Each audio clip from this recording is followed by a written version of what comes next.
We built this film on a foundation of love. Its purpose?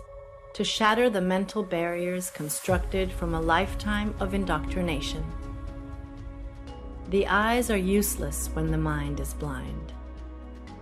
We are participants in a prison system we are unable to see. Once the veil is lifted, there is no turning back. Many of us rarely realize we are the victims of indoctrination. We follow the pre-planned layout of life, living in a state of confusion, controlled by a small group of individuals who possess great wealth, estate, and control. They monetarily benefit by keeping us blind to the true nature of the shape of the earth. Most are too busy to question what they are told or investigate the scientific theory about the physical world and its shape, wrongly taught in schools as fact. Inquiries made on a controlled platform such as YouTube or Facebook are quickly rerouted to videos and content that hold no merit. Misconceptions occur either intentionally or due to lack of research by mixing heliocentric and geocentric cosmology together, causing incoherence that pushes the viewer away from learning. Why would a lie like this exist? What purpose does this level of deception seek to gain?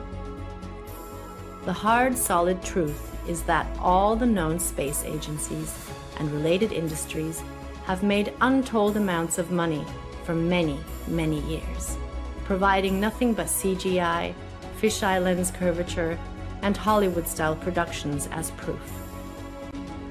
The following evidence should speak for itself through the testimonies of these professionals, pilots, and witnesses. To find yourself, think for yourself. The most courageous act is to think for yourself. Our greatest wish is for minds opened, questions answered, and the reign of freedom through truth revealed.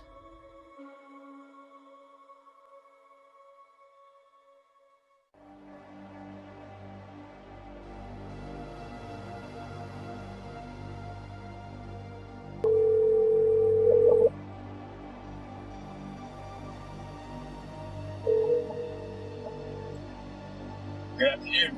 Hey John, how are you? Pretty good, sir. How's everything there? Everything's good, can't complain. It's kind of windy out. Looks like it's gonna rain. But anyhow, I've been getting hit with these, questions regarding the flat earth. Or trying to get information out of me, and I'm not too familiar with the subject. Can you help me out? Yes, sir. Copy that. I'll give you a couple of relatively quick examples that you can also research and elaborate as well. Number one, I'm a pilot, and when I used to fly out of Long Island towards Nantucket, bottom line here is they're going to give you some type of formula for every 100 miles. They're going to give you some type of XYZ per kilometer squared. Keep it very, very simple. Every 100 miles will be approximately 1 mile. 1 mile is 5,280 feet. The actual number is 6666, which is of Luciferian origin, which really reveals who's behind all the conspiracy and cover-ups, for everything. But the bottom line here is a very simple formula is for every 100 miles, you have 5,280 feet, which is 1 mile of curvature. So 100 miles equals 1 mile of curvature. Now, if I'm going, let's say, hypothetically, from Long Island to Nantucket, that's about a buck and a half. It's about 150 miles. So it should be 1.5 miles. So let's just take a mile. So with aviation, you fly at certain altitudes, whether you're flying in a easterly, a northeasterly, to a southwesterly direction. So hypothetically, I'm flying easterly at about 4,000 feet, which is an even number. If you add 5,000 feet of curvature, that would be around 9,480 feet, which does not exist. So the bottom line is pilots know every 100 miles that you travel, you would be dipping the nose down to compensate for 1 mile, which is 5,280 feet of curvature. So there's the proof right there that there's something very fishy with this globe Earth situation, because scientifically it doesn't matter.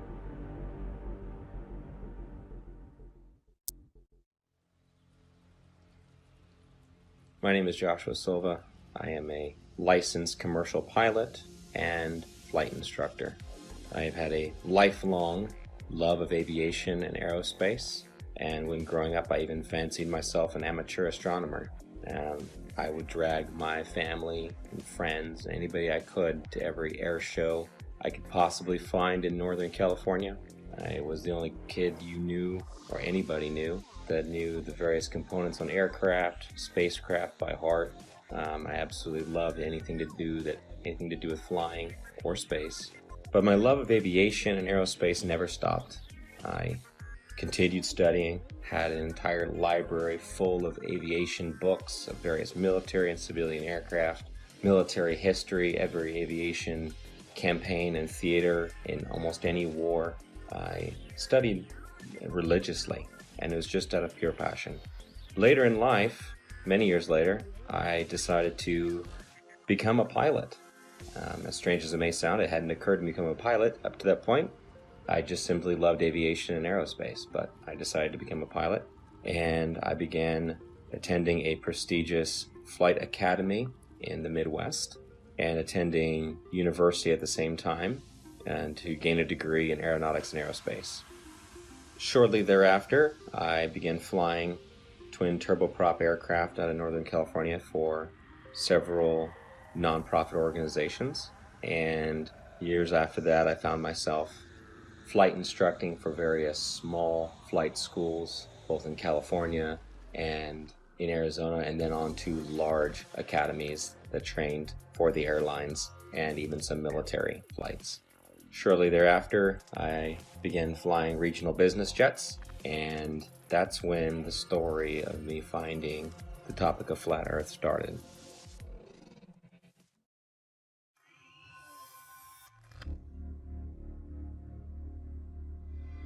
Hola, mi nombre es Héctor Requena. Soy terraplanista desde el 2016. Este tema lo descubrí accidentalmente, me agradó mucho y desde ahí lo empecé a investigar. Desde ahí me di cuenta de lo que está pasando en el mundo. Yo fui aviador, me gusta más la palabra aviador que piloto. Yo volé con mi papá desde niño, él era piloto de la Fuerza Aérea Mexicana. Un tema muy curioso que me pasó a mí fue el empezar a conocer cómo funciona el giroscopio. El giroscopio está diseñado para volar sobre un plano, sobre un terreno plano y una tierra que no se mueve. Todos estos temas me llevaron a seguir investigando. Estamos tratando de invitar a la gente a que no se cierre de mente a estos temas, ya que si no nos damos cuenta de lo que está pasando ahorita es por lo mismo, porque la gente está cerrada, se cierra a pensar fuera de la caja.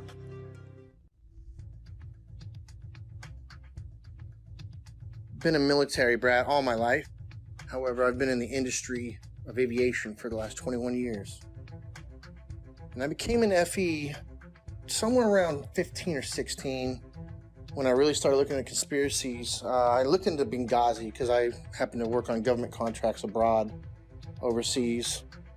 But I've been in aviation for 21 years, anything from helicopters to aerostats to big birds, little birds, fighter jets, things with engines, no engines, big blades, little blades, compressor blades, which, by the way, that one's not a hoax. Jets do not run only on compressed air. Contrary to popular belief, it takes compressed air in a blended ratio of air to fuel to drive the now heated gas and rotate the compressor blades. This has been a topic of discussion between FE and, not everything's a hoax. Coriolis effect. With that ties into, obviously with no spin, around the axis points that they say exist at 23.4 conveniently, 66 off the 90 degrees, right? Everything ties into 666 with NASA and all the BS scientists. Our aircraft have things called ADIs, attitude direction indicator, which gives correlation between the aircraft housing or the shell around the gyro itself. The ADI is nothing more than a gyro that will always reference level. I don't care what any pilot says. I don't care what any mechanic tells you. You know, there's a reason that pilots have one book called a Pilot Operating Handbook, and there's every other book, right? From structures to avionics to wiring diagrams to the actual components that make up these systems. That is a standalone system. The ADI does not lie. You don't care how cold it is, how high you are, and some of these guys are pretty damn high. It doesn't matter where you're going. It doesn't matter where you've been. It doesn't matter where you are over the realm itself.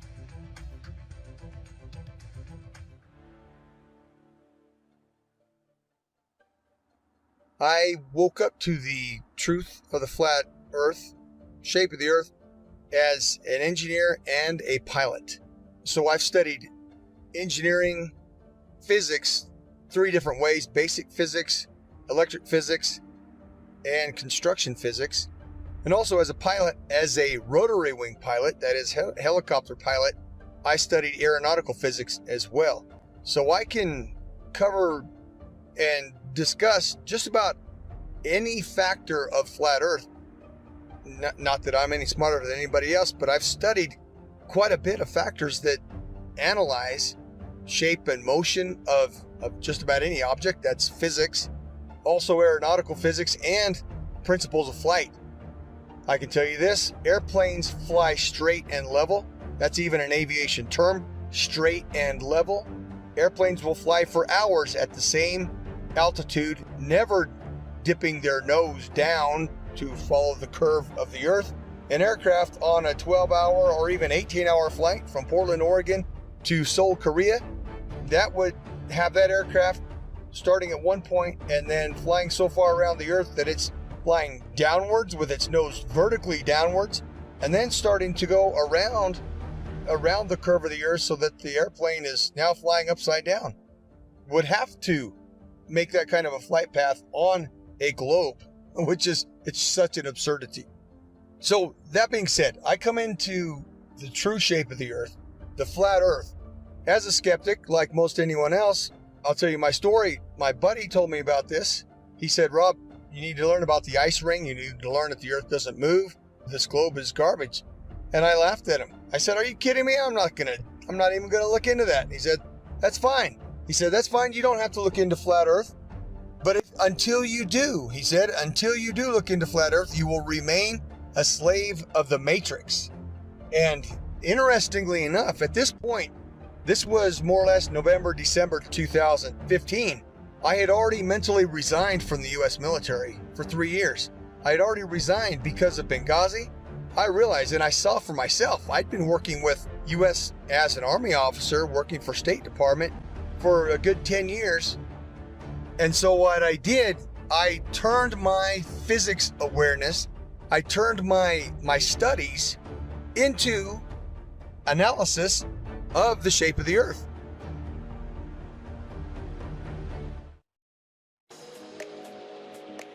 I have a bachelor's degree in English and International Business and a master's degree in Emergency Management. Emergency Management is an area of study that deals with lessening the effects of a natural or man-made disaster. Areas I had to study related to emergency management were meteorology, geology, geography, hydrology, and oceanography. You have to know well how Earth works in order to prevent or lessen the consequences of a natural disaster. In 2019, I wrote the book called 16 Emergency Landings Proving Flat Earth. Not many people know that when I was younger, I worked for an international airline. I worked at the International Cargo and Logistics Division of the company at São Paulo International Airport. I had to know all international routes in order to provide our clients the precise information about import and exports, as well as the logistics of transporting cargo internationally. Our company transported from a simple parcel package to cars and helicopters to anywhere in the world. Having access to all areas of the airport in 1988, the Brazilian soccer team was about to board their flight towards Australia to take part of the bicentennial Soccer Cup in Australia. It was a tournament to celebrate Australia's 200th birthday. Two South American teams were invited to take part of this tournament, Brazil and Argentina. At that time, we had access to several maps, all based on the Globe Earth model. The Brazilian squad left to Australia, a natural conclusion is that this charter flight was going to Australia over the Pacific Ocean, as the global model suggests. Perhaps a stop in Santiago, Chile, and then head to Australia. To my surprise, the flight went to Los Angeles. For several days, I could not comprehend the reason why that flight went to Los Angeles in North America to then go towards Australia in the Southern Hemisphere. This thing kept alive in the back of our mind for all these years.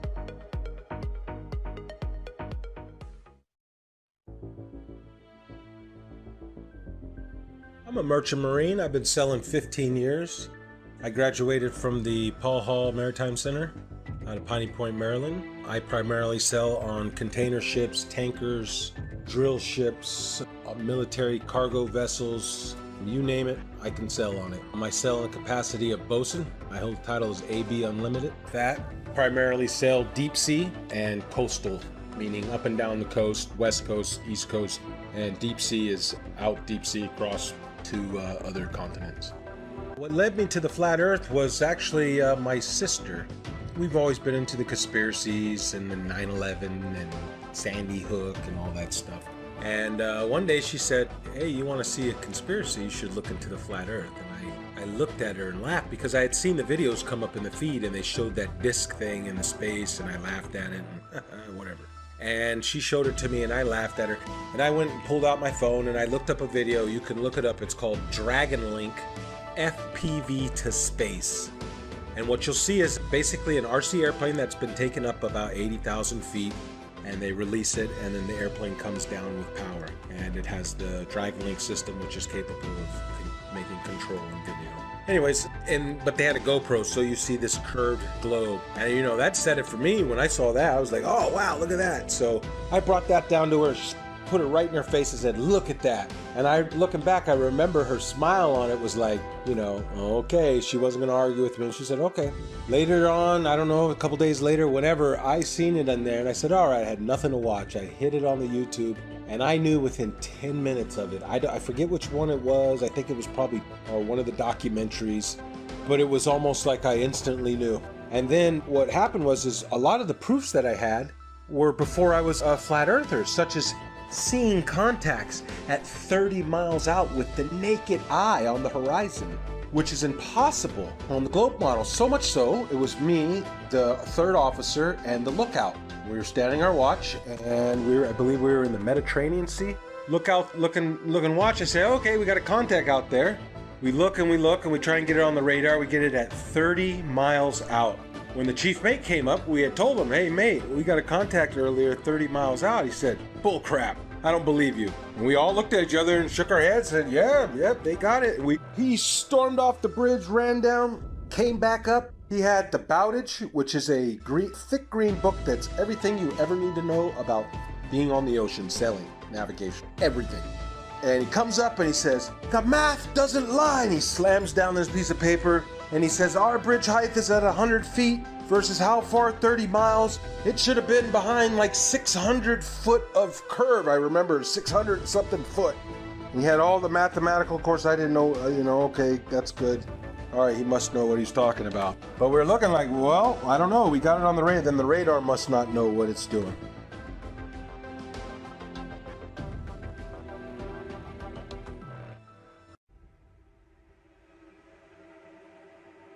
You can just call me Jay. That's what my friends call me. That's what I go by. I just go by Jay. My work experience, I joined the Navy when I was 17 years old. I had a secret security clearance. There's different levels of security clearance. There's like a lower level, then there's a secret, which is what I had, which is like a mid-level, and then there's a top secret. I did not have a top secret clearance, so there's a lot that I don't know.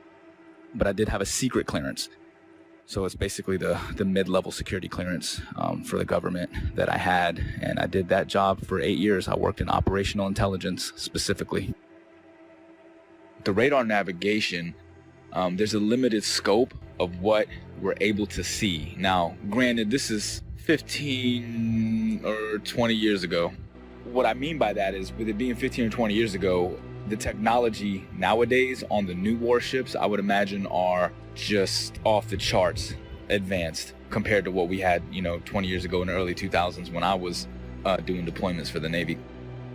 We're looking at the scope of the radar. Now, this is just going off of the actual screen that we can see. Now, there's 3 different screens. There's the basic radar screen where we have this limited scope where it only goes out like 25 miles, right?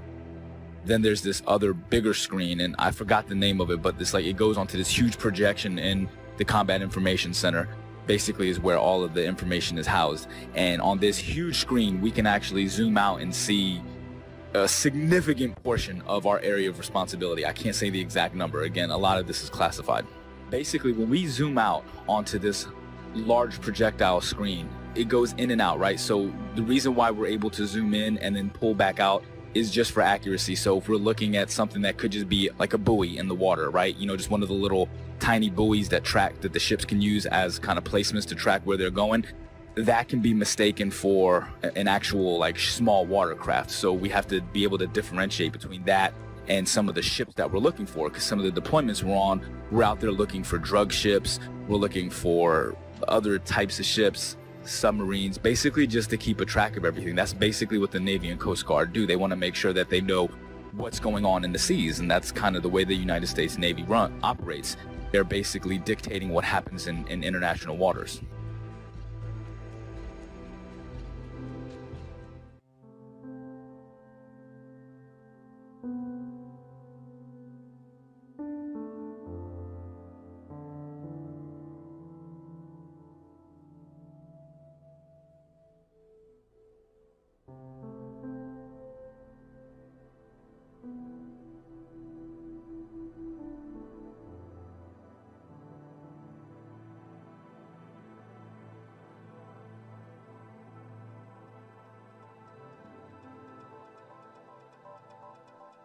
I will be providing my in-depth experience of U.S. Navy submarines and how they prove we do not live on a globe Earth.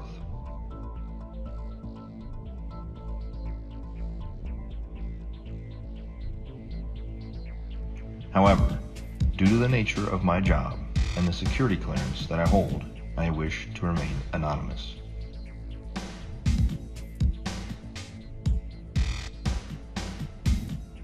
I've worked for the U.S. Department of the Navy as a submarine quality assurance specialist for the last 5 years.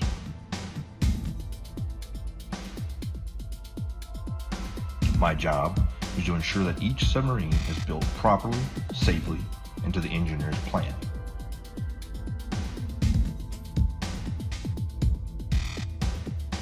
I have an intimate knowledge of every aspect of each submarine being built in the shipyard I work in. Now that you've heard a little bit of my background, let me explain how I arrived at the crazy notion that the Earth is visibly and observably flat. I have always questioned the reality around me since I was little. I never followed anything mainstream, and I was never interested in what the news had to say. As I got older, I started looking into more and more things out of my own curiosity. 9/11, school shootings. I eventually started researching the moon landing because it just never sat well with me. And it didn't take long for me to completely unravel that for the hoax that it is.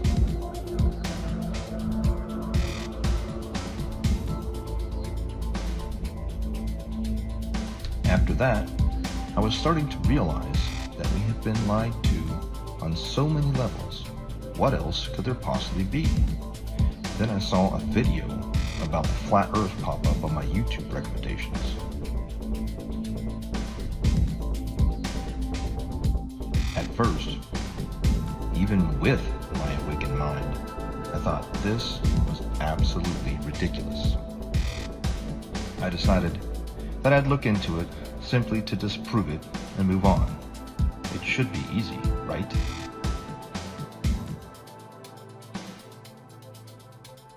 That was over 6 years ago, and I still can't disprove the flat Earth.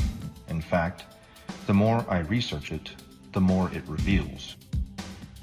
This leads me into my submarine experience. looking back on everything I had accomplished while on active duty with eyes to see, has only served to solidify my stance that we live on a flat and motionless plane.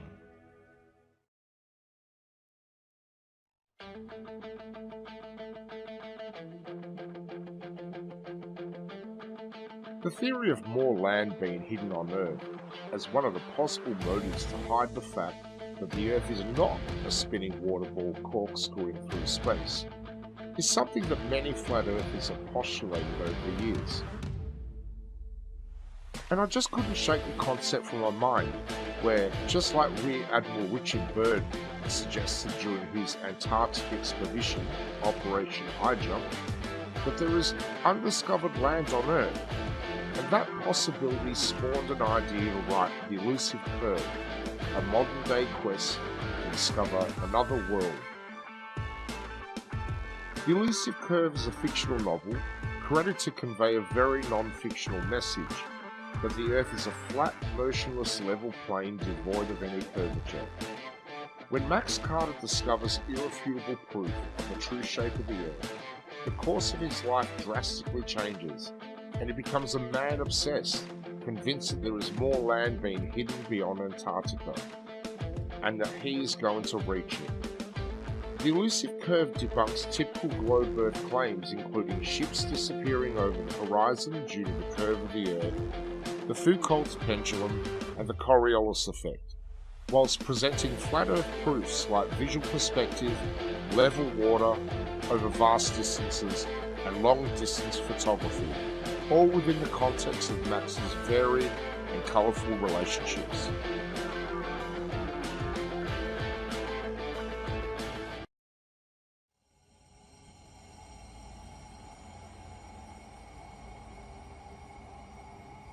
Also, there's a semi-classified naval communications device. When ships are communicating ship to ship on the ocean, U.S. Navy, semi-classified laser communication NAVCOM device, which also does data as well. So if they're communicating with ships 70 miles, 100 miles or more, like I said, every 100 miles is a mile of curvature. So it wouldn't work because lasers operate line of sight. They operate in a straight line. There's no curvature to the laser. So the bottom line here is the naval NAVCOM classified, semi-classified system that they use to communicate ship to ship, that operates on a laser, and if there was curvature, anything over, like I said, 100 miles is 5,280 feet of curvature, and the ship's diameter is nowhere near that, which you know. So there's another example, the naval NAVCOM communication device. Also, there's a woman, female KLH pilot, KLH Dutch Commercial Airlines. She got fired from her job a while back for questioning this issue. Now, they didn't throw her out of the company, but they gave her like a desk job, so this way they kind of keep her around and quiet so they can control. But she's a very sane and rational woman. If they ask her, what happened, she starts talking, it's going to raise serious questions. So we got the KLH pilot, we got the laser NAVCOM, U.S. Navy. We've got my personal experience flying from Long Island to Nantucket. There should be at least 5,280 feet of curvature added to the 4,000 altitude average while heading easterly. So there's something very wrong there. The numbers don't work.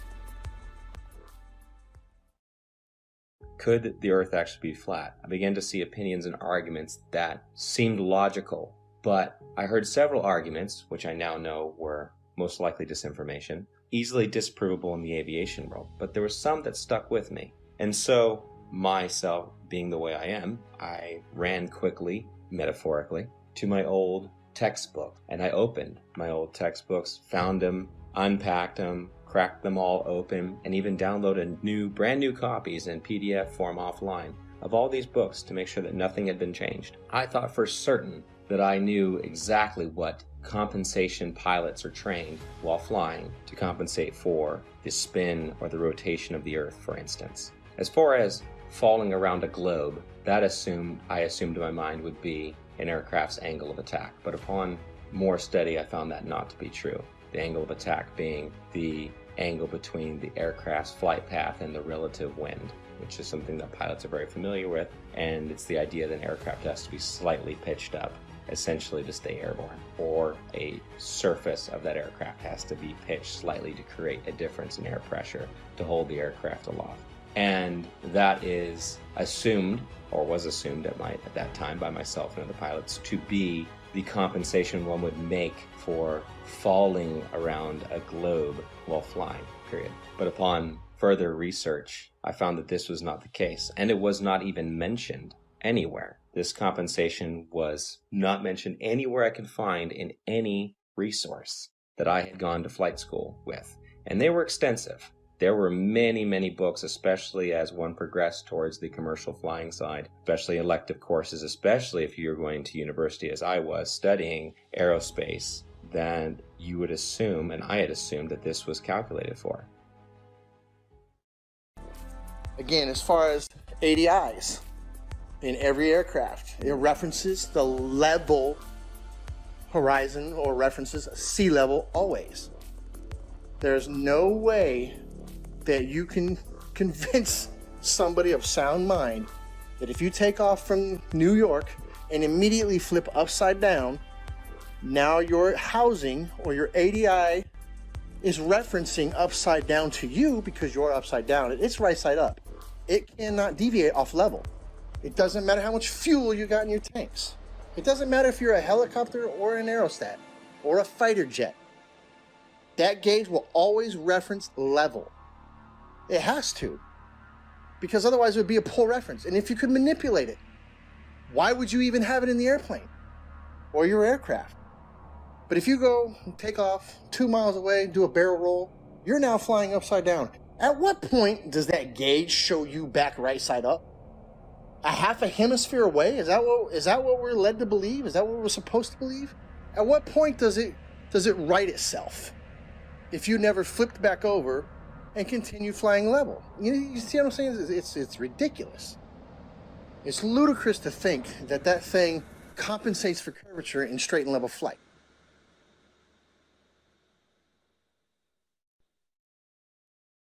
The big one that is oftentimes quoted is compensation for Coriolis effect while flying. And this is something I'd even taught my students about, and it's always assumed to be correct. We just assume. We're given the narrative from a young age, and everything is built upon that assumption, upon that theory. And so I thought I had the silver bullet. Coriolis effect. We always calculate for that. Well, as I began to look through the books and to look into the calculations given for Coriolis effect, the narrative began to fall apart even further. I began to see things I didn't notice when I was in school, such as Coriolis effect is actually never calculated for, but is assumed to be a part of wind correction angle. Wind correction angle is one of the many calculations pilots of all kinds make while flying to correct against winds in whatever volume or section of air they're flying through, which it could be from any direction, and you're flying through it, so you have to compensate a certain angle into that wind to hold a straight line. Interesting side note, I worked on aerostats for several years, and I always ask people who try to bring up gravity, well, how come my 4,000 pound, 74,000 cubic foot aerostat isn't getting pushed towards the ground? It weighs more than you do, which you believe gravity is pushing you down, right? Because these are some dense ass people. But how come the aerostat's not getting driven into the ground? It weighs more. It's definitely larger than the size of a house. It's more than size of most houses. So why isn't it getting driven to the ground? Well, that's because it's displacing less weight than the atmosphere or the medium that it's in. And I try explaining that. I don't know how many times you've probably posted something on this. I don't know how many times we're going to have to post something on this. But every time that little kid lets go of that helium balloon and starts crying. Radar is simply another form of radio transmission. Radio includes anything within the range of the electromagnetic spectrum. Electromagnetic spectrum, also known as light. Radio is the transmission of light, whether it's visible light or radio waves which are not visible. When it comes to radio transmissions, there must be a transmitter and a receiver. There can be a reflector or a transmittal unit along the way. However, in the end, there's got to be at least transmitter and a receiver. And in the case of radar, radar transmits a signal and it bounces off a reflector, and then it comes back to the receiving station. Or it can go to other stations if they're set up in the network properly. Long story short, radar emits a signal, it bounces off something, and then it returns to a receiving unit, and the receiving unit maps that reflection accordingly. If there is no reflector, then there's no return signal, and then the object does not show up on the radar. For example, it's off the screen. Notice, there's no curving around anything. It goes out in a straight line. Radio signals always travel in a straight line. So the transmitter sends the signal out to the target, bounces off, and it comes back in a straight line.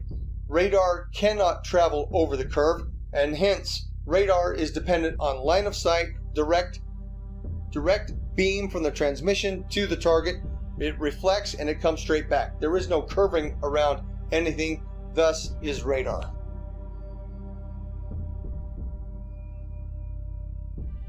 Also radar works in straight lines. The radar is incapable of curving around a curve, picking up and bouncing back the reflection of what it's picking up. So if you can imagine a ship on the other side of the curve, we'll say 30 miles, 40 miles out, it sends out the radar beam.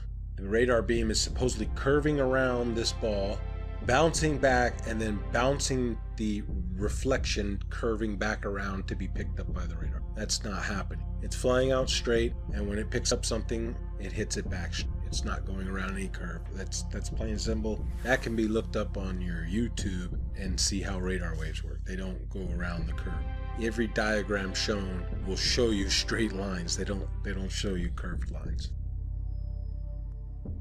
As we zoom out to look at the larger scope of things, once we verify that, we're able to zoom out over a large distance. Now, over this screen, at the time, I was like 18 or 19 years old, all right, when I was doing this job. I wasn't thinking about flat earth and any of this other shit. I was still indoctrinated and under the assumption that the earth is a spinning ball. I never thought about flat earth or anything like that, but I always thought it was weird that as I'm looking at this massive radar screen, I always used to think, how come we're looking at this and I can see, like, we're off of the coast of Argentina, for instance, right? Like, how is it that I can see this far out and it's not like over the horizon or curve, because it's so far? Like I said, we use a lot of these other link signals, and they're called links. They go by different names. I can't say the code names. Some of them I forgot. Some of them are, again, this is classified information. I can't give any specifics on these. But some of the links that we use, not only do we speak to the actual ships and track them, but we speak to aircraft, 10,000, 20,000, 30 and higher, 30,000 feet and higher is what I'm saying. It's not just a matter that they're 30,000 feet directly. It's not like they're directly above the ship. This is what's interesting, is this aircraft could be 50, 60 miles away and 30,000 feet in the air. So you understand, like, the angle that you have to take to be able to track this aircraft from a ship that's moving on the water? Think about that for a second.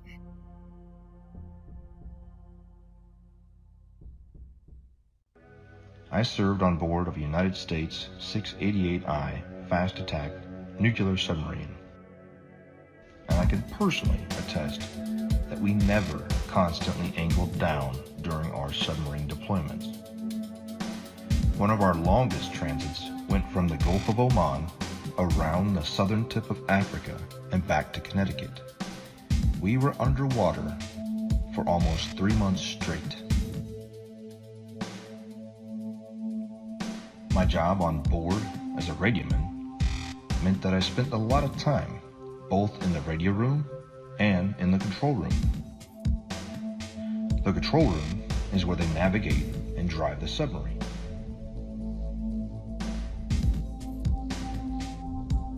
I never once, in my 5 years active duty, heard the officer of the deck or the diving officer give the order to consistently change the angle of the submarine to compensate for the curvature of the Earth. The primary task of the diving officer and the helms and plainsman is to maintain the submarine as level as possible while in transit. If the Earth had any measurable curvature, I am certain we would not have been able to make this incredibly long transit without accounting for it.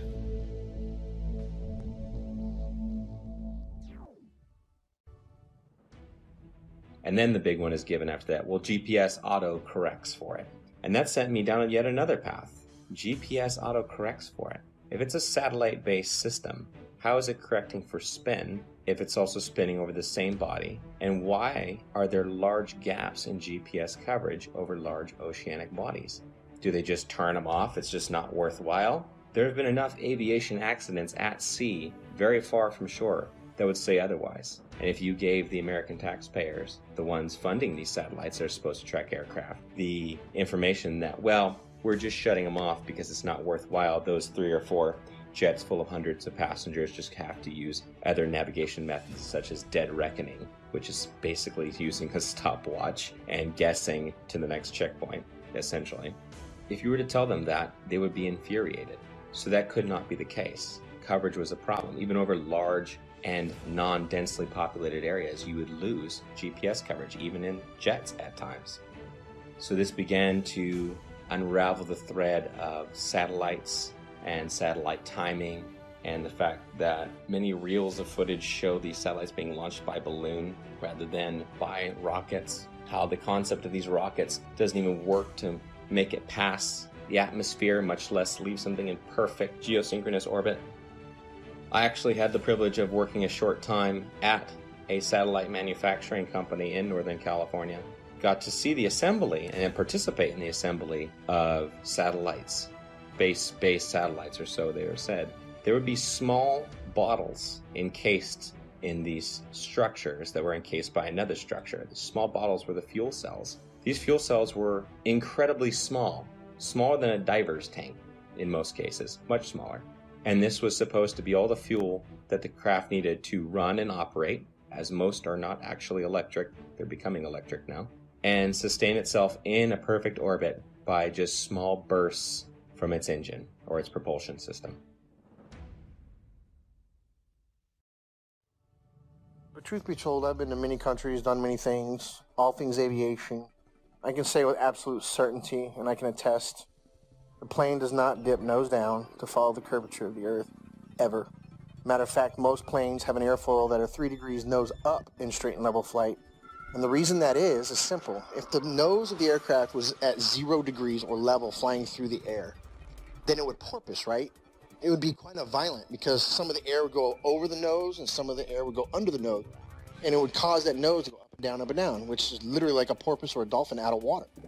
And that's exactly what would happen. So the wings are designed, when they are level, the nose is 3 degrees nose up. The fact, proven from multiple points, that there is no Coriolis to the motion of the Earth. And I'm speaking from a pilot's perspective, also an engineer's perspective, because I obtained a degree as an engineer before I went to flight school. So I'm both a pilot and engineer at once. So, number one, there is no rotation of the Earth, proven by the fact that a helicopter pilot can hover the aircraft indefinitely, motionless, above a single point of the Earth. If the Earth were spinning, as soon as that aircraft left the ground, the Earth would spin out from under it. Now, somebody may say that the air of the atmosphere rotates along with the Earth, which is one of the most absurd concepts imaginable, because if that were the case, then all wind would travel with the Earth. There would be no alternating wind currents when we know that the jet streams fly overhead, clouds move in multiple directions overhead, and a kite flying over the stationary Earth. The fact that a kite flies because of wind passing through, that proves that the Earth does not. That proves that the air does not move in unison with the Earth. Number two, airstrips do not rotate away from a landing aircraft. Anybody who's seen a pilot's view when an aircraft lands, well, the aircraft lands to a motionless airstrip. If the Earth were rotating, the pilot would have to turn to the angle at which the airstrip is rotating away and land at the speed of the airstrip, which is absurd, simply absurd. Airstrips do not rotate away from the aircraft, and on an east to west landing strip, if the aircraft is landing to the west, the airstrips do not land moving towards the airplane. That's insanity. Okay, simply stated. If the Earth was a spinning ball, it is virtually impossible for a ship to be moving at 25 to 30 knots on this curved spinning ball while tracking an aircraft that's probably going 300 miles per hour, 50 to 100 miles away. Really, I mean, these like P3 aircrafts were pretty far and 20,000 feet in the air. It's just virtually impossible. It doesn't make sense. Again, at the time, I wasn't thinking like this, but looking back on the information that I had, I'm like, yeah, there's no way. There's no way that that was done on a curved Earth. Literally, the only way that could work is if we are on a flat, stationary plane. We're cruising along. The boat is cruising along in the water. Like, think about it in terms of like a large, like, you know, like those backyard swimming pools. Picture the swimming pool filled up, right? And then your ship, you put a little boat on the swimming pool, and then, you know, you put like a little fake aircraft in the air. Now, from that ship, you're able to see the aircraft. It doesn't matter where you are in that pool, you can track that aircraft. If you're on a spinning ball curve, how the hell can you track an aircraft that could be in a position that's 100 to 200 miles away from you, 30,000 feet in the air from a different angle that's around a curve? It's impossible. There's no way that you could, there's no radio frequency that could track that. I'd like to point out that I see now that I didn't see before is that you have a magnetic compass and you have a gyro on any ship. And I'm not talking about your little Crabberman show fishing boat, what are they, deadliest cat. I'm talking about a real deep sea going, unlimited tonnage boat. It's going to have a gyro. And it is a big, huge box that sits usually behind the bridge or in the chart room. It's a big box and it's basically the gyro compass. Now, if you had two models, I guess, wouldn't you have to have one making the corrections? Because it almost never matches the magnetic almost never matches the gyro. It's very rare that we're steering the same course. And they say it's due to deviation and variation is where you know, like the metals of the ship causes it to differ. And then you have the variation of the magnetic fields over the earth is, I guess they change, you know, true north and magnetic north.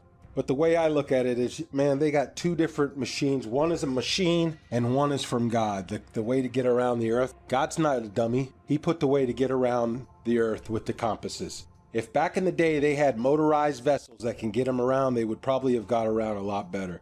But they were at the mercy of the wind. People say, oh, they didn't know their way, or, you know, they were using the stars and stuff, and they, you know. So I just believe that the two compasses, the gyro compass that's electronic, and then our regular compass is because they are switching the ways, you know, the maps. There's two different ways to get around the earth. They're tricking us. Here is another flat earth proof that I never noticed while I was on active duty, thanks to years of indoctrination. Periscope observations. When the submarine is at periscope depth and the observer is looking for ships on the horizon, they will start to see masts at about 8 to 9 miles, depending on atmospheric occlusion and sea state.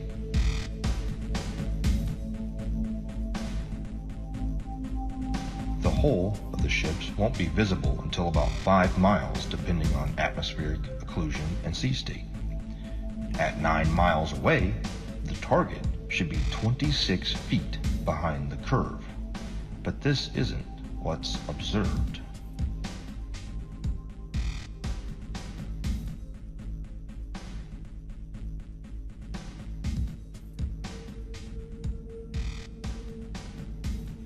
My final flat earth point on submarines is with regard to the AN/WSN TAC-7 ring laser gyro that is used on board of U.S. Navy submarines.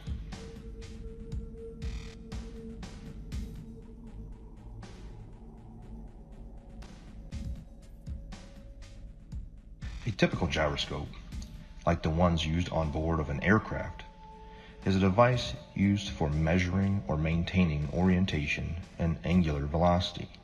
It is either a spinning wheel or disc with a counterweight in which the axis of rotation is free to assume any orientation by itself.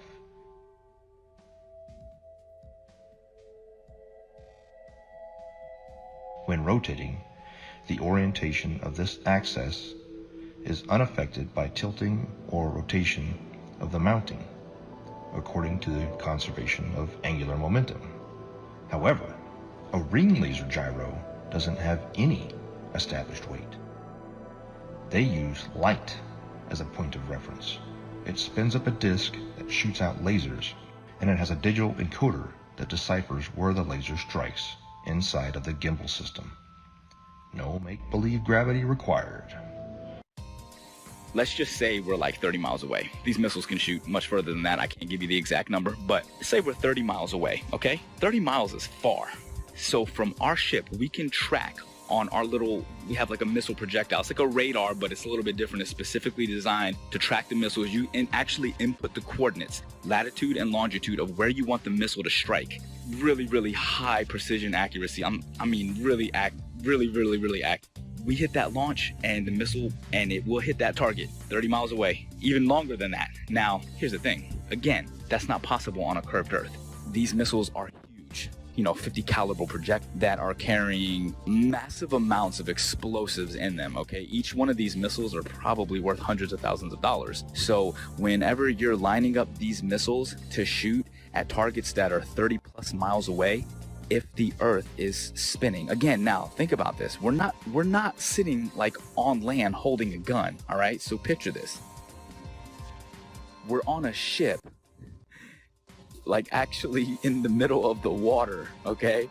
And the missile is shooting off of the bow of the ship. So if the world is a spinning ball and we're on this curved Earth with water and we're spinning 600 miles per hour through infinite space, I'm pretty sure that it would be physically like it wouldn't even make any kind of sense on a physics type level to be able to shoot a missile from a spot in the water on a spinning ball to pinpoint accurately hit another spot. And at night, we were going on one ship, on a military ship, and this is with night vision goggles, 50 miles, and these guys were on the bow. They were not even on the bridge where you'd be 100 foot up. They were on the bow, which is barely probably 40 feet off the water's edge. So these guys, and they have the latest state-of-the-art, this was in 2015, they had state-of-the-art, what do they call them, night vision goggles, so these things are capable of seeing that far if we live on a plane. You can't deny it. It was so obvious, but not to everyone else. I guess the programming's harder than other people, so they don't want to hear it. But over the years, I have learned the model. I know the model like the back of my hand. I can show proofs. I have ammo now. So when I go out there and I tell somebody, hey, that's impossible, and I'm talking to a third mate or second mate who's an officer who went to college, meaning they paid for their education, because when you pay for your education and you're making a handsome salary on it, you can't be wrong. How could I be wrong? I'm making a salary, they're paying me, I paid for this career, everything's working great in my life. You are obviously wrong, all the math works. So with that, it's hard, but when you stump them and you start showing them stuff, it's hard for them to say, and then they start saying stuff like, oh, well, what does it matter anyways, I don't care. And there is the 8 inches per mile squared. But you guys can't look at it three-dimensionally. It is two-dimensional. It is the amount of deviation that's required for you to come back inward. If you are walking east from north, meaning you are going around north equidistantly, and you walked in a straight line east 1 mile, you're going to have to deviate 8 inches back to the left to get back on the equator, right? Look at it on the flat Earth map, and clearly it makes sense. If you walked 1 mile in a straight line east, you have to deviate 8 inches after each mile to stay on the equator. The 8 inches per mile squared is a real measurement, if in fact we consider the equator to be a real place, a real location, ever, always.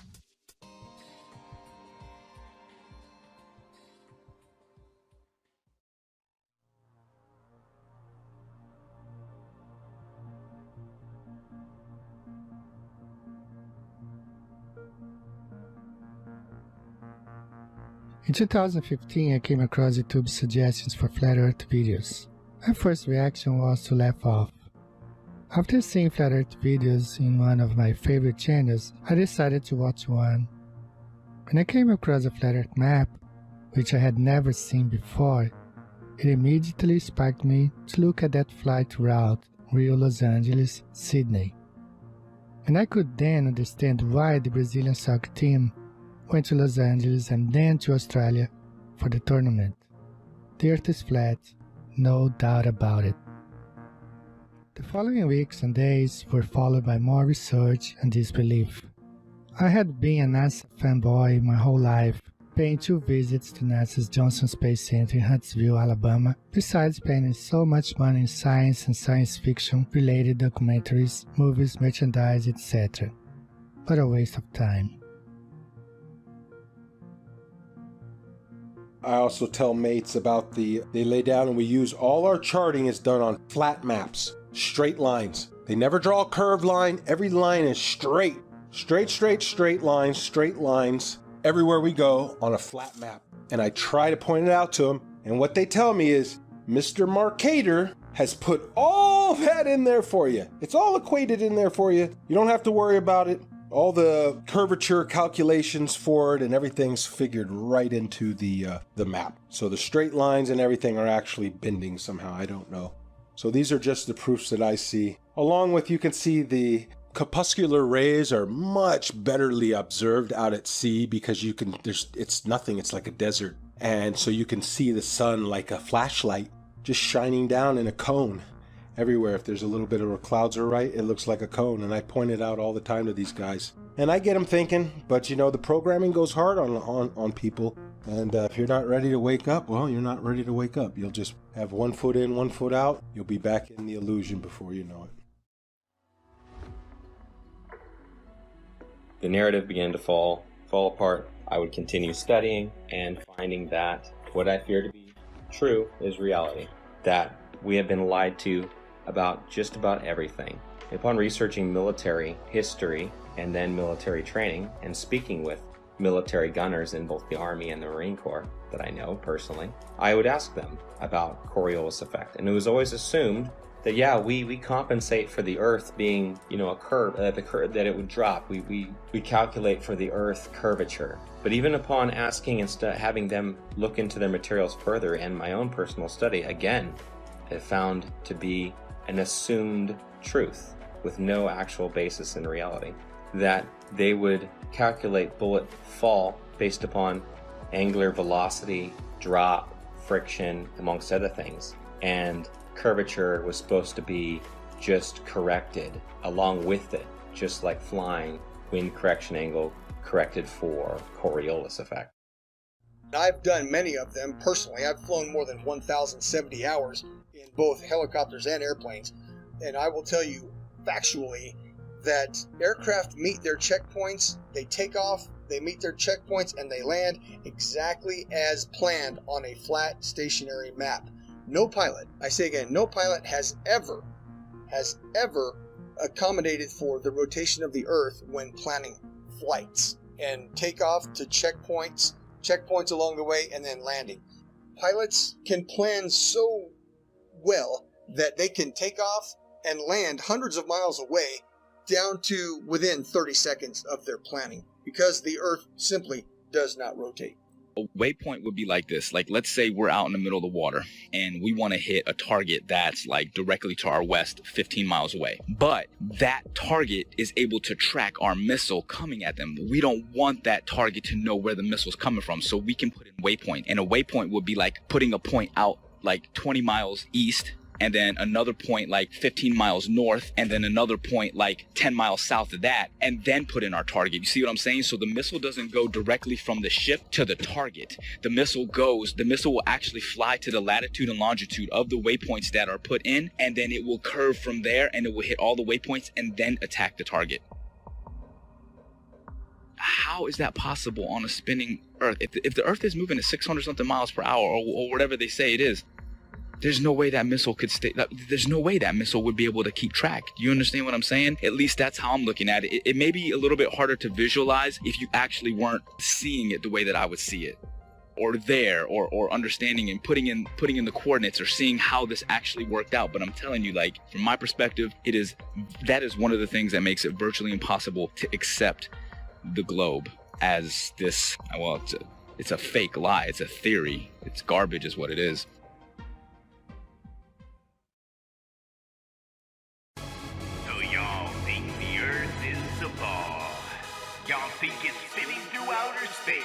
And I bet you believe in blue green aliens.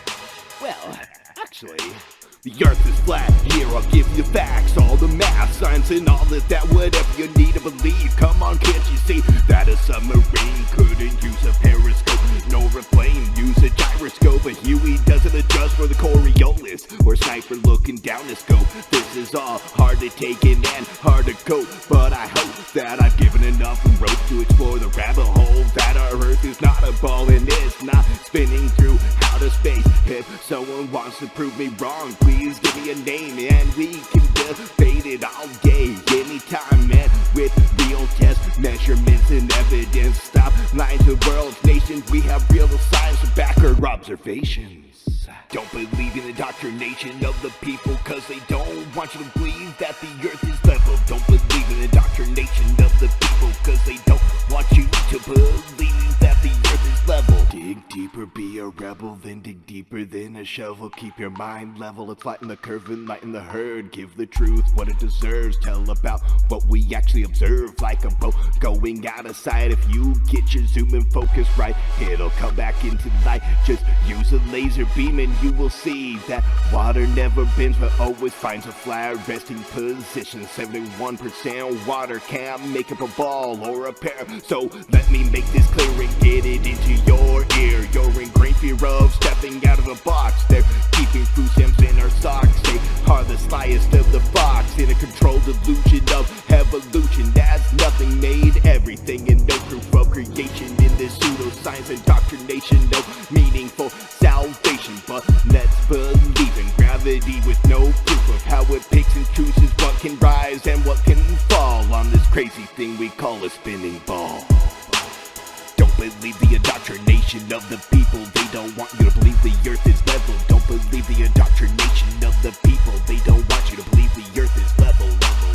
Let me give you something else to measure. Don't worry, it's my pleasure. If you want a vacuum or pressure, you must have a container, and that's a no-brainer. But since we believe the universe is on a roller coaster ride, even when Polaris is in the same place every night and has been for thousands of years, has the heavens work like gears, telling us time and the years like a big machine. The heliocentric model is just a drink backed by money and based on influence theories, never providing hard evidence except for CGI and camera trickery of my natural senses in our school systems. But flat Earth brings meaning to our existence like a period at the end of a sentence.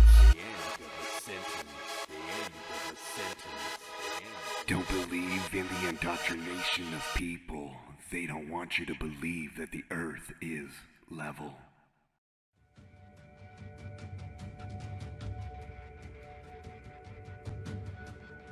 When it comes to a deception this big, it's hard to dismiss. And for the people that say, I don't see how this would affect me either way, you don't know. It's like telling me about Argentina when you've never been there.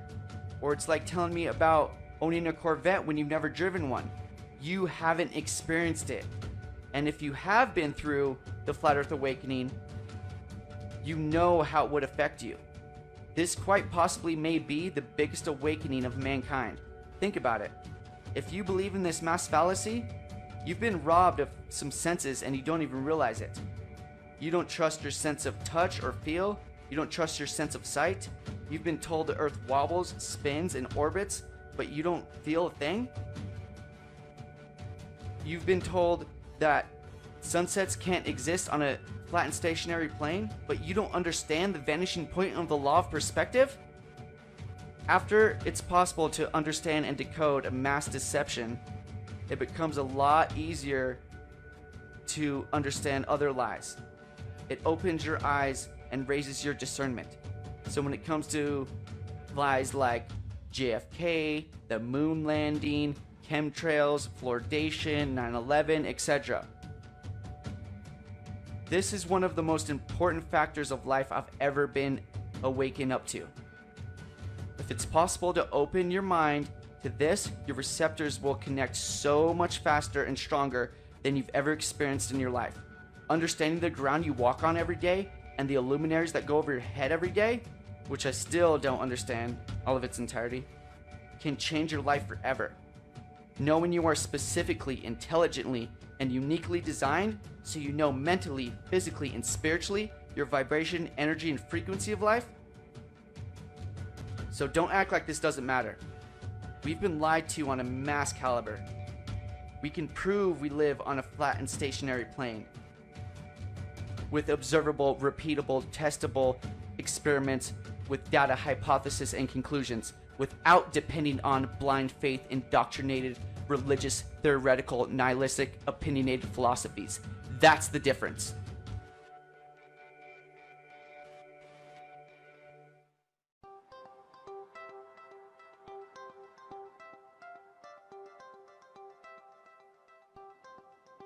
Is it possible that almost everything that we were taught from the time of our innocent adolescent time as children to the completion of our chosen path of studies in college was not only incorrect, but was part of an educational doctrine of spiritual disconnectedness from what truth is and what our reality in the world that we occupy today?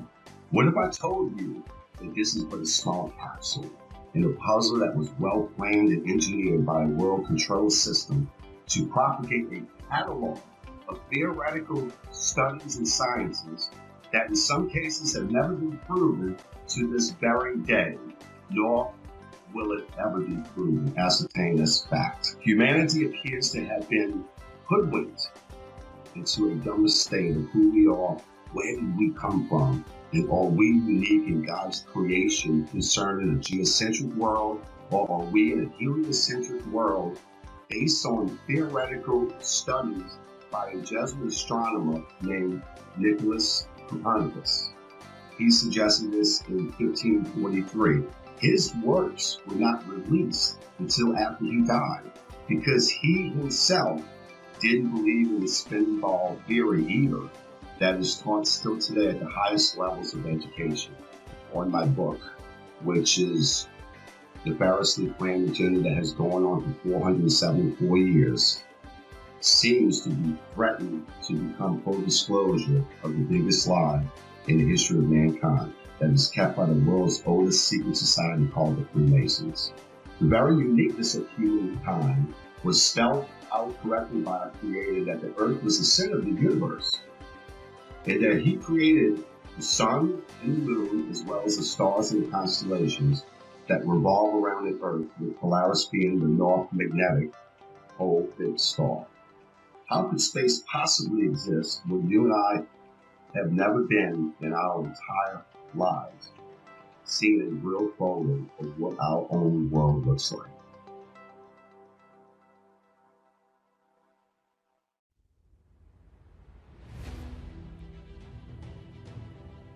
Max must constantly deal with the stigma and ridicule of being the crazy flat earther from friends and family, and bombardment of typical questions like, why would they lie? How could so many people keep such a big secret? And what does the shape of the earth even matter anyway? The elusive curve presents all the main arguments for a flat earth and solid arguments against a spinning ball earth in a fun and realistic story format, recommended for all flat earthers and curious-minded people alike. Join Max on his journey as he attempts to convince his friends that the shape of the earth is not what they know, while he plans for a mission to discover more land on Earth with his ambitious and somewhat crazy plan to acquire a high-altitude pseudo-satellite to prove the shape of the Earth one way or another. The Globers definitely scientifically were looking at flat earthers have some very, very, very valid points according to those three examples. Thank you. You got it, brother. Anything else? No, that about answers my question. Quite a lot to take in. I've taken some notes. Thank you. Thank you again. You're welcome, sir. Any questions? I'll be here for a while. Contact me anytime. All right. God bless. All the best. God bless. Yo invito a la gente a que por lo menos sea un poco más abierta de mente hacia estos temas, porque la verdad es que esto está muy fuerte. Se vienen tiempos muy difíciles ahorita y debemos de estar conscientes de que el sistema nos está manipulando de una manera muy, muy grande. Entonces, pues, vamos a ver qué pasa.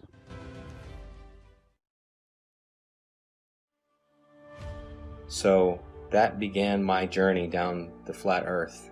And since that point, I've only found more and more voices, more and more educated people, educators, professionals who are beginning to shed light on this subject in ways that I can only begin to imagine. But I'll never forget the day that I realized my plane wasn't falling around a globe, that I could look out the cockpit window, 185 degrees plus field of vision at 40,000 feet, and not see one iota of drop, but nothing but a flat, beautiful, motionless plane. The assumed calculations that we made that were compensating for Earth rotation were just a part of a calculation based upon wind speed and the angle we had to hold in order to fly against that wind and go in a straight line to our destination. It's one of the most freeing truths I've ever experienced, because in some small way, the idea that these other conspiracy theories and things we've been lied to about are true, but this biggest one is the biggest truth of all. We've been lied to about everything. It means we can start over. We can start again. At this time, at this point in our history, we are uniquely positioned to make that change. And if I can make one statement to the people out there, it's simply this. That's it. That it's level. You cannot fall off the edge of an in-ground pool. It is level. Where you put your feet in the water in France, it's the same height that you're going to put your feet in New Jersey and Brazil. Do some research. This is not the only thing out there that needs to be researched, unlearned and relearned. The Department of Education, founded by Rockefeller in 1908, did a good job of proving that the mode of ignorance that he calls his education board, you are the proof it's working. The mode of ignorance widens every day. It gets bigger and bigger every day because people keep believing what they spit out. Unlearn. Thinking outside the box. The box is the cap that you got at graduation. So understand that for the first 18 years of your life, you didn't learn the truth about anything. You were simply told, and you got a reward for repeating it. Now it's time to think for yourself. It's time to do research and do your own testing. Be your own white coat. Knowing the earth is flat has placed me in sync with our Creator, His creation, our hidden past, and with the future we hope to build. A future where we should not have an organization called United Nations governing the world. When there is no globe, there should be no globalization. This is my message to all of you. Peace.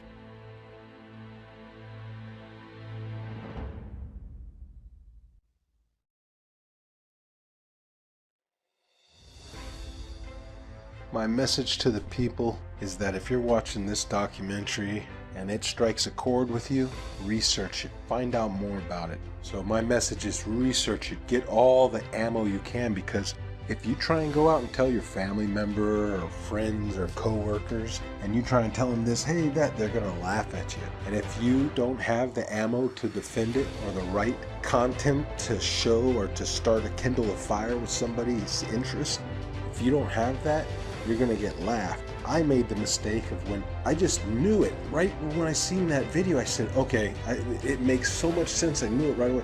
I went and tried to tell everybody before I knew. I just blurted out little proofs. Airplanes don't dip their nose, the water lies for, and they'd hit me with some of that science stuff, that pseudoscience, and I couldn't defend it, and I would look like a fool. And then when I had the knowledge, it's harder to defend it because they've already don't take me serious. But now I've gained such a knowledge on it and such what you would call ammo that I can defend it in a way that you're going to get one of these reactions. well, what does it matter if it's round or flat? My life doesn't change, doesn't matter, either way. That's how you know that you're striking a chord. Their ego doesn't have anywhere else to go. So from there you can work on them. But like I said, learn the model, learn to defend the flat earth model before you tell your coworkers, loved ones, or anybody, that matter that you don't know, because people you think that you know well are going to look at you like you're crazy. And unfortunately, that's due to the programming, and everybody believes one thing, so how dare you believe another? You got to fall in line.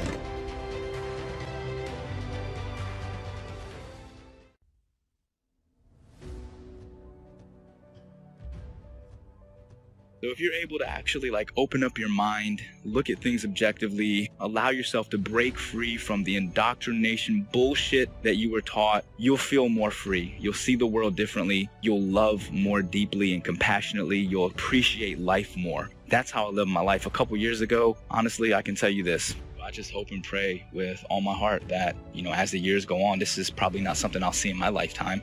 But, as my children grow older and my children's children, as the generations go on, the truth will start to emerge. And it is starting. I mean, it's incredible, that so many people are starting to really awaken. But, 10, 20, 50, 100 years from now, hopefully we can break free of the chains of indoctrination and really see the world for what it is and actually appreciate it and love the world and love each other. And I think if we all understood that there is a creator, people would be less inclined to be so abusive toward each other and the earth. So that's my big message for the people. Just think for yourself. At the end of the day, just be a good person.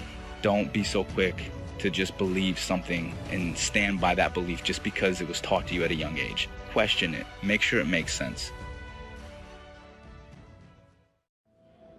In closing, I'd just like to say that these are my own personal experiences. I never ask anyone to simply just believe everything I'm saying. In fact, please don't. That's how we've gotten into this whole mess to begin with, by blindly following others who say they've already done the research for you. You allow deceptions to occur. Please do your own research and test all things.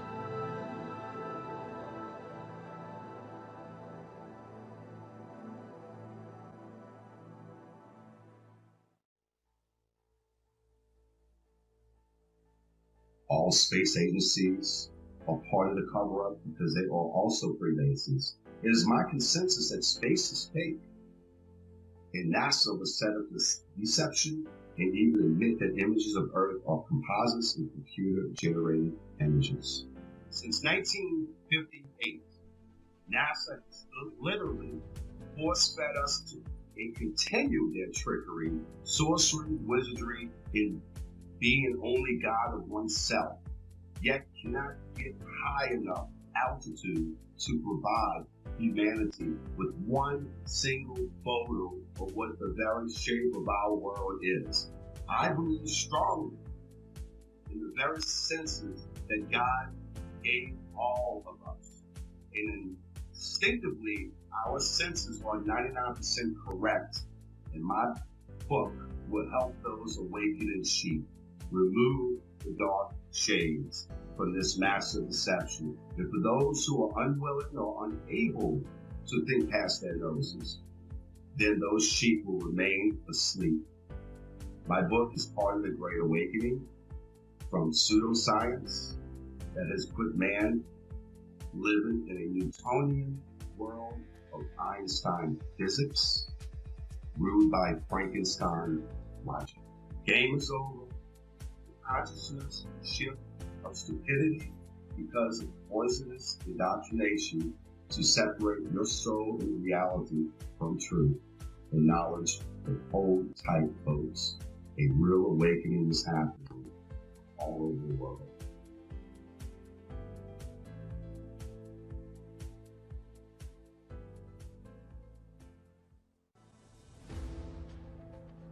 The curve of the Earth, the spinning ball, as well as evolution, dinosaurs, nuclear bombs, and everything else that they teach in the schools that's not founded on scripture. Number one, it's mathematical, geometric, geospatial, geophysical, and in all other respects The spinning ball Earth is a scientific absurdity, provable by observation and measurement and repeatable science experiments. The spinning ball Earth does not exist. There is no curve to the Earth. There is no Coriolis. There is no such thing as a spinning ball Earth. And at the end, the Bible, which was a textbook, and I say again, a scientific textbook written long before any of the universities we have today, the Bible says the Earth is flat and stationary. So therefore, we can dispense with all of our science school learning that doesn't agree with the Holy Scripture. The Holy Scripture tells us that the Earth is flat and stationary. All of our measurements, and indeed our personal senses, tell us that the Earth is not moving. There is no curve to the Earth. Jesus Christ is the Son of God. The Holy Scripture tells us the nature of the Earth. The Earth is flat and stationary. Pride, ego, and reputation are three characteristics I see in every spinning ball believer. Let your pride down, knowing you've been heavily deceived your entire life. Let your ego be washed away, knowing it's possible you've been manipulated on such a scale as this. And stop caring what people think about you. I'm not saying be as external and abrasive as some of us. Just realize that yes, we are human, and we can be programmed to think certain ways, but also know we can be unplugged and become critical thinkers, observers, and researchers without being told what and how to think. From an education system that runs kindergarten curriculum all the way up to Harvard, that was bought over by the Rockefellers a long time ago. This is our time, not theirs. It's time to stand up and start acting instead of relaxing and being told how and what to think. From mainstream outlets that are owned by the Bilderberg Foundation, the Triangular Commissions, and the Council of Foreign Relations. Think for yourself and stop falling victim of popular public opinion that are owned by these anti-God secret societies. In my in particular gifted opinion, the most precious gift God gave us is free will, but it's up to us to choose what's right and what's wrong, what's light and what's dark, what's positive and what's negative, what's yin and yang, what's in motion and stationary, what's flat and what's round, what's good and what's bad. We can't tell you what to do. I can lead you to knowledge, but I can't make you think. It's your choice to take the blue pill and go back to sleep, or to take the red pill and stay awake the rest of your life, knowing you are chosen. Because many are called, but few are chosen. And I promise you, once you go flat, you do not go back. They couldn't stop this movement if they tried, because truth prevails. Rest in peace, the globe. Every truth has a specific time and moment to manifest itself. Technology being the catalyst for this truth to re-emerge and reveal itself again. And proof that it's not a myth, fantasy, or a misunderstanding of our ancestors and all ancient cosmologies. The geography of Earth that is flat and also disguised in words like plains, the Great Plains, the lowlands of Europe, the flatlands, the savannas of Africa, the Amazon basin, the salt flats, the mud flats, the depressions, the Arctic tundras, the tablelands of Australia, the steppe of Russia, grasslands of Argentina, the ice sheets of Antarctica, the wetlands of Florida, and the levels of England. Over these vast plains flows rivers and canals like Nile, Amazon, Mississippi, and countless more, for thousands of miles flowing level in every direction. The oceans and seas that occupy 70% of Earth is flat and level water, but science have no way to prove that it curves or sticks to a spinning ball by a magic force called gravity. The majority of the seabeds of the seas and oceans are abyssal plains. As we say, as above, so below. The longest line of sight of observing Hudson Bay at 1800 miles and my own Himalayan ranges observations on 2 occasions of plus 2000 miles it's just impossible on a globe Earth.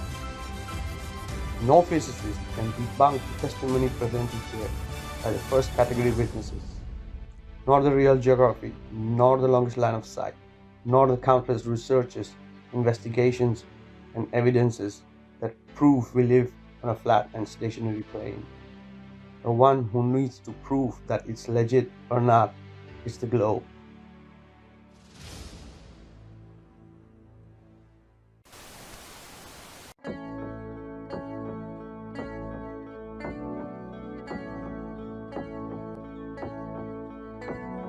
Wonderful, magical, celestial light, fantastical, mystical, wonderful sight. Belgian Swiss physicist Auguste Piccard, 1931, first to reach for the stars, was the first to explore the air view stratospherius, a scientist curious to see what was there. An aluminium black ball gondola, helium balloon, hydrogen with photos and instruments, sailed towards the moon, rose in just half an hour, 52,000 feet, 10 miles of depth air pressure, left for dead, trapped in heat and cold, but disproving gravity. Wonderful, mystical, beautiful sight, flat line separation of black from blue light, a world run by deceivers, false make-believers, hiding in shadows, stealing our light. Mystical, fluorescent light, wonderful, magical, awesome, yes, stealing our light. Wonderful, let there be light, supernatural, eternal, up we go, higher than rainbows, higher than mountains, above cumulonimbus, higher than air, high level horizon, 360 around us, flat right round behind us, any height that you dare. The sun and the moon both revolve above around us, to forever, short time pass intelligently there. You'll never beat us, you'll never defeat us, no more you deceive us, we see through you like air. Kipper and Picard were the first ever known to reach up there. Divine, luminescent light, mystical, wonderful, celestial light. So what was their eternal testimony? What did they report back to humanity? Said it seemed like a flat disk far as eyes can see, with an upturned edge fading into infinity. A mystical, ethereal, celestial sight, a divine creation, a clockwork of light, designed hid by deceivers and false make-believers, still cowering in shadows, still fearing our light. Here we go, higher than Everest, higher than airplanes, above zero cumulus, higher than air, a level horizon, 360 around us, no motion beneath us, no spinning, no stars on the firmament, turning all around us to forever, short time pass geometrically there. You'll never beat us, you'll never defeat us, forever beneath us, we see through you like air. Mystics of illuminant light, fantastical, magical, bright, we see through you like air. Magical angels of light, beautiful, wonderful, celestial light. The first to see truth when they reach for the stars, explorers and physicists, Kipper and Picard.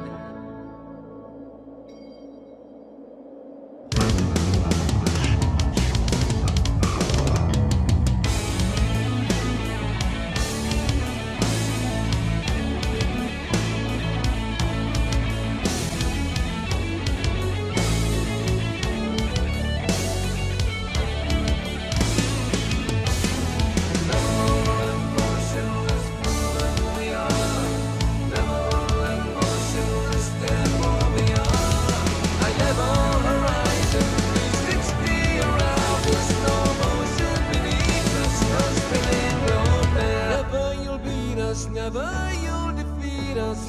forever beneath us. We see through you like air.